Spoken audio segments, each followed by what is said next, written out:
Good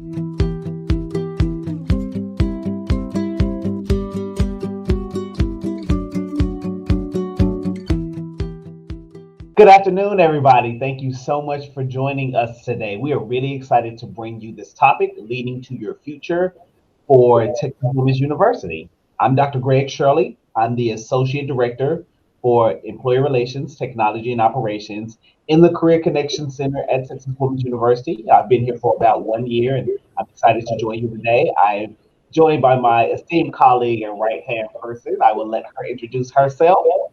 I'm Lucy Moran. I'm Associate Director for Consulting and Programming, and I've been here for about 2 years now. And we are very excited for you to join us today. What we want to talk about is, as leaders, what skills have you gained in your experiences?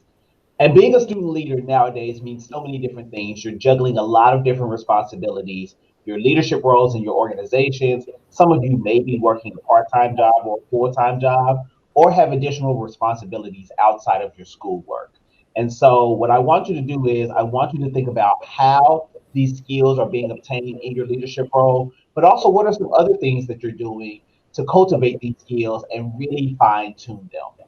Lucy was awesome enough to give us a word cloud of just some of the skills that come to mind when we think of student leaders. I was a student leader in undergrad. Lucy, I'm sure you were a student leader as well.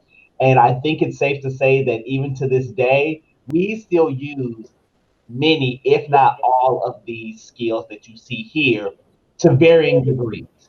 And so it is our hope that by the end of this, you all will have the confidence to not only know that you already possess these skills and utilize them, even though you don't think of them directly on a regular basis.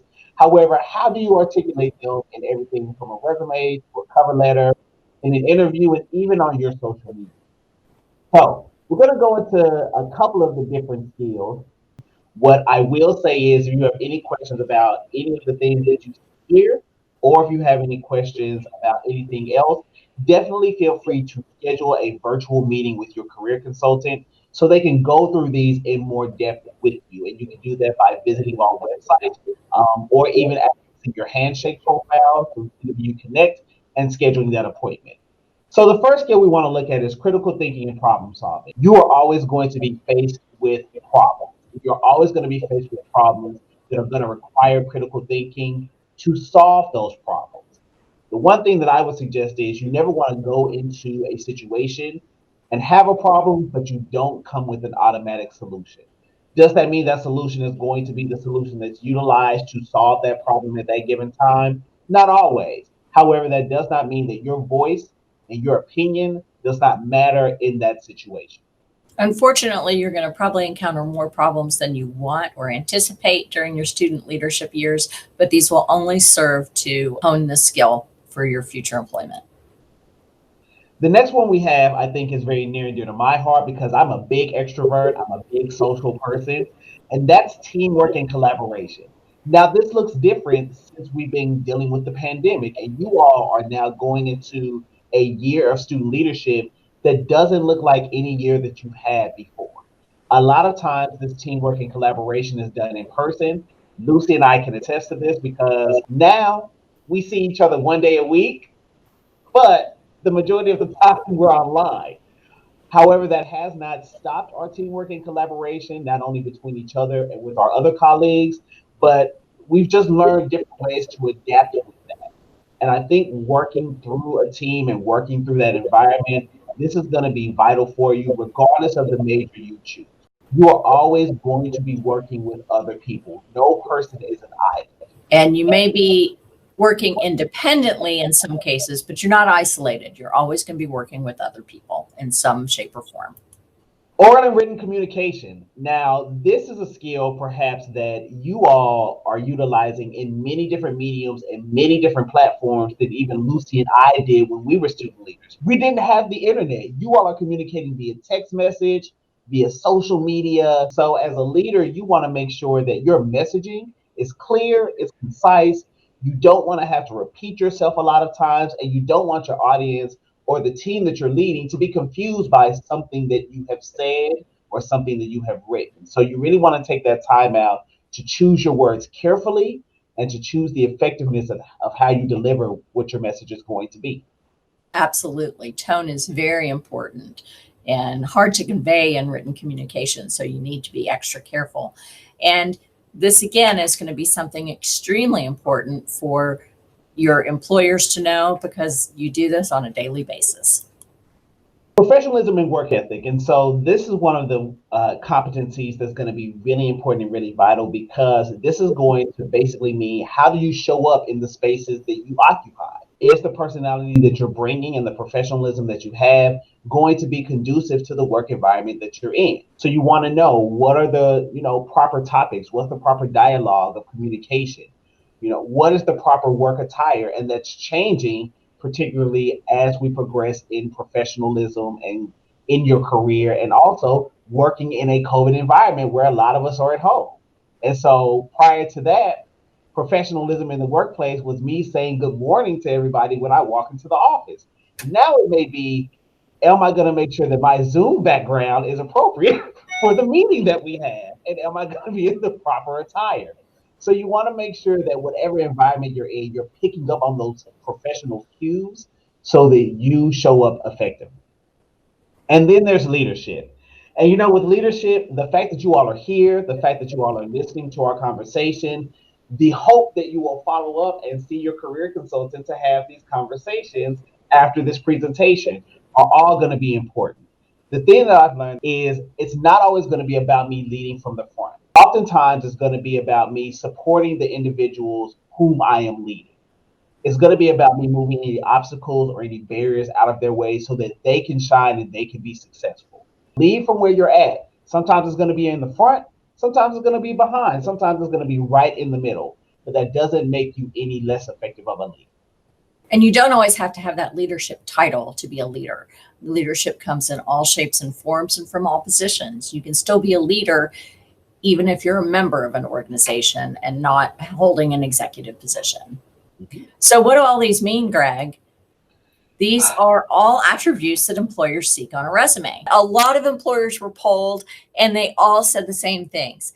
These are the top skills that they're looking for in new hires: problem solving skills, teamwork, work ethic. These are all the top things that you are earning and learning, and they're also the ones that employers are looking for. All right, so you have the skills and that's what employers are looking for. How do you communicate that? Well, first up is going to be on a resume. And so with your resume, that's going to be your own personal constitution. It's your living, breathing document, and it should adapt as such. You don't want to have one master document for all the jobs or positions you're applying for. Rather, you want to make sure that you cater your resume to those specific positions so they're applicable to that given role. And so you want to make sure you identify skills from the job position description that you can highlight, and then connect your accomplishments that you have with the skills and competencies in the bullets. And there's a really handy dandy formula that's at the bottom of this slide that talks about outlining the tasks you've done, describe the skill that you have utilized when doing that task, making sure you utilize a strong action verb, preferably if possible the action verbs that are in that job description, and then providing a result. And if you can put numbers and quantify those statements, even better. And so this is an example. A couple of things I want you to notice with this. One, you want to make sure that you use the appropriate verb tense. It's a pet peeve of mine when people do not put that action verb in the proper tense. If you're no longer engaged in that experience, it doesn't need to be in present tense. Any numbers lower than 10 can be written in numerical format on your resume.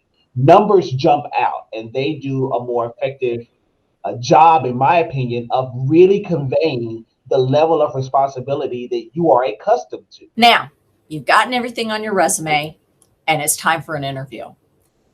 Behavioral interviewing is a technique that employers use to get you to demonstrate your skills and competencies. And we have a lovely little formula called the START technique that will help you tell your story effectively and concisely.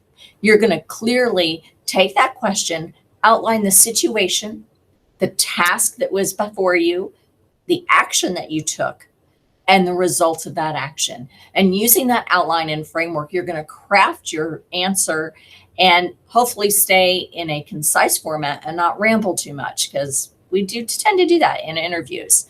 An example would be, Tell me about a time you had to solve a problem.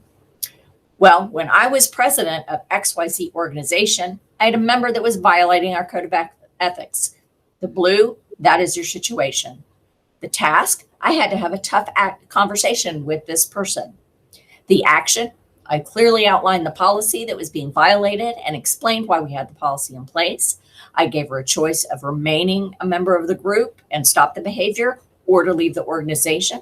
That's the action that you took. And the result was the person ultimately decided to leave the group. And it wasn't easy, but as president, my first duty was to the organization, and I had to uphold our policies and standards. There, it's quick, outlined, concise in that STAR technique. We do offer a lot of resources, obviously on our website, that will help you prepare for this. Big Interview will allow you to practice those interview questions. Industry specific for new hires, pretty much any type of question you can think of will give you the opportunity to practice. We also have some worksheets on how to market those skills on your resume and to translate some of those skills onto your resume with some strong language. Above all, meet with your career consultant because they will be happy to help you create your resume, to give you feedback on it, to help you through that interview process and conduct mock interviews, help you outline your college experience so that you can get the most out of your college experience, and also help you develop your career action plan and put it in place because it's constantly evolving and constantly changing, and we're here to help you through that process. We encourage you to visit our website for more information. Pretty much anything that you will be looking for, you can find on our website, including a link to TW Connect, where you can make your appointment with your consultant. We thank you so much for joining us today, and Yes, thank you so hope to much. see you virtually in our office soon.